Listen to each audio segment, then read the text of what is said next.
अपने किसी शिष्य के यहाँ से प्रसाद पा करके कहीं जा रहे थे। खूब सारा धन धान्य सोना चांदी उनके पास था। बीच मार्ग में कुछ लुटेरों ने उनके रथ को रोक लिया और सारा धन हरण कर लिया। जयदेव महाप्रभु बोले, भैया तुम सब ले जाओ, हमको छोड़ दो। तो डाकुओं ने सोचा कि इसने हमारा मुंह देख लिया है, हमारा रूप पहचान लिया है, ये राजा को जाकर के हमारे बारे में बता देंगे, हमारी मृत्यु हो जाएगी, हम पकड़े जाएंगे। तो उन डाकुओं ने क्या किया, महाप्रभु जी को पकड़ के आधी रात में दोनों हाथ और पैर काट दिए जयदेव महाप्रभु के, और उनके बचे हुए शरीर को एक कुआं में फेंक करके रथ लेकर के चले गए।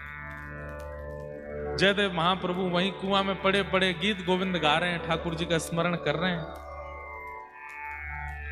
तभी एक नगर का राजा वहां से निकल रहा था। उसने जैसे स्वर सुना तो वो राजा भी गीत गोविंद का पाठ करता था, पर जयदेव महाप्रभु से कभी मिला नहीं था। उसे पता था कि जो गीत गोविंद मैं करता हूं वो कुछ जयदेव महाप्रभु ने लिखा है, पर उनका दर्शन नहीं हुआ आज तक मुझे। कुआं में झांक करके देखा तो बिना हाथ बिना पैर का कोई व्यक्ति, और मंद मंद मुस्कुरा रहा है, रक्त की धार बह रही है, और बस जगन्नाथ जी को याद कर रहे हैं। सैनिकों से कहा, जल्दी निकालो इनको बाहर। जयदेव महाप्रभु को बाहर निकाला, पूछा आप कौन हैं? जयदेव महाप्रभु ने अपना परिचय नहीं दिया, बोले कि बस मैं तो जगन्नाथ जी का भक्त हूं, यहां से जा रहा था, किसी व्यक्ति को कुछ चाहिए था, लूट के ले गया, मेरे हाथ पैर काट गया। अरे भगवान, आप मेरे नगर चलिए, मैं आपकी चिकित्सा करवाऊं। और जयदेव महाप्रभु को लेकर के गए, उनकी मल्लम पट्टी आदि करवाई, चिकित्सा करवाई, और राजा ने जयदेव महाप्रभु को अपना राजगुरु बना करके अपने पास बैठा लिया। आज्ञा मांगी, ध्यान से सुनिएगा सब लोग। एक दिन जयदेव महाप्रभु से आज्ञा मांगी कि हे महाप्रभु जी, आप मुझे आज्ञा कीजिए कि मैं एक नियम धारण करना चाहता हूं। जयदेव महाप्रभु ने कहा, एक ही नियम धारण कर लीजिए। बोले क्या?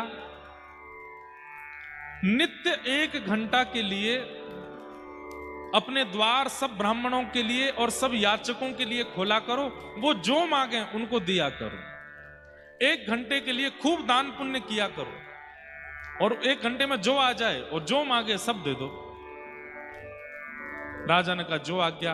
अब तो महाराज पूरे भारत में हवा की तरह बात फैल गई कि उड़ीसा प्रांत में एक राजा है, 1 घंटे के लिए द्वार खोलता है, उतने में जो पहुंच जाए, जो मांगते हैं सब देता है। बड़े बड़े ब्राह्मण, बड़े बड़े याचक सब आने लगे। तो वो जो चोर थे जिन्होंने जयदेव महाप्रभु के हाथ पैर काटे, उनके मन में आया कि एक राजा मुंह मांगी वस्तु प्रदान करता है, हम भी ब्राह्मण बन के चले जाते हैं, मांग लेंगे राजा से। उन्हें यह नहीं पता था कि जिनके हाथ पैर हमने काटे वो वहीं बैठे हैं। चारों ब्राह्मण बनकर के जैसे ही राजा की सभा में पहुंचे, राजा के सिंहासन के बगल में जब जयदेव महाप्रभु को देखा तो चारों घबरा गए। बोले, अरे ये तो वही हैं जिनके हाथ पैर हमने काटे थे, ये हमारा रूप जानते हैं, ये राजा को सब सत्य बता देंगे, यहां से निकलने में ही फायदा है। जैसे ही चारों वहां से जाने लगे तो जयदेव महाप्रभु समझ गए कि संकोच में यहां से भाग रहे हैं। उन्होंने तुरंत कहा, अरे राजन राजन देखो, आज कितनी बड़ी कृपा, गुरुकुल में हमारे साथ पढ़ने वाले हमारे मित्रगण आए हैं, इनको बुलाओ। अब यहां क्या हुआ, किसी की घनघोर गलती पर क्षमा किया जा रहा है उसको। इसका परिणाम देखिएगा। जयदेव महाप्रभु ने क्या कहा, ये तो हमारे बचपन के मित्र हैं, सखा हैं, अरे इनको बुलाइए। जैसे ही सुना हमारे गुरुदेव के मित्र हैं तो राजा तो आसन से खड़ा हो गया, खूब सत्कार करने लगा, स्वागत करने लगा। उन चोरों को पकड़ करके भीतर लाए, मुंह मांगी दक्षिणा, मुंह मांगी वस्तु, मुंह मांगा प्रसाद उनको प्रदान किया। और राजा बार बार चरण पकड़े, आप मेरे गुरुदेव के सखा हैं तो मेरे भी गुरु हैं, मैं आपको प्रणाम करता हूं।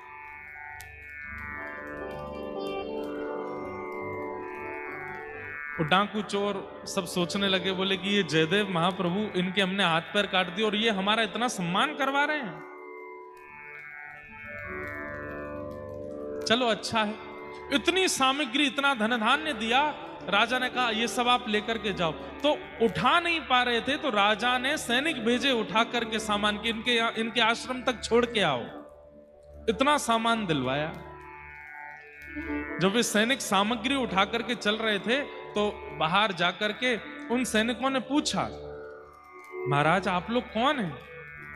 हमारे यहाँ इतने बड़े बड़े ब्राह्मण आते हैं, इतने बड़े बड़े याचक आते हैं, पर इतना सम्मान, इतनी सामग्री, इतना धन धान्य आज तक किसी को नहीं दिया गया। ये हमारे राजगुरु जो हैं, जिनके हाथ पैर नहीं हैं, इन्हें आप बचपन से जानते हैं, इनके हाथ पैर कैसे कट गए, जरा इसके बारे में आपको पता है? तो वो चारों चोर क्या बोलते हैं, देखो आज वो राजगुरु बना बैठा है, लेकिन सच्चाई हमसे पूछो। बोले क्या सच्चाई? बोले जब हम बचपन में गुरुकुल में पढ़ते थे तो हमारे गुरुजी के सोने के पात्र इसने चोरी कर लिए थे। झूठ बोलने लगे। और जब इसने सोने के पात्र चोरी किए तो गुरुदेव को जब पता चला तो गुरुदेव ने हमको आज्ञा करके कहा, वन में ले जाओ, ले जा करके इसका सर धड़ से अलग कर दो। गुरुद्रोही है, गुरु के यहां चोरी करता है। हम इसको वन में लेकर के गए, पर हमको इस पर दया आ गई। हमने इसका गला तो नहीं काटा, पर हाथ पैर काट दिए, इसको छोड़ दिया। जैसे ही उन चोरों ने झूठ बोला, इतना बड़ा जघन्य अपराध किया, उसी समय पृथ्वी बीच से फट गई और वो चारों पृथ्वी में समा गए। प्रकृति ने उनको नष्ट कर दिया। ये क्षमा का स्वरूप है।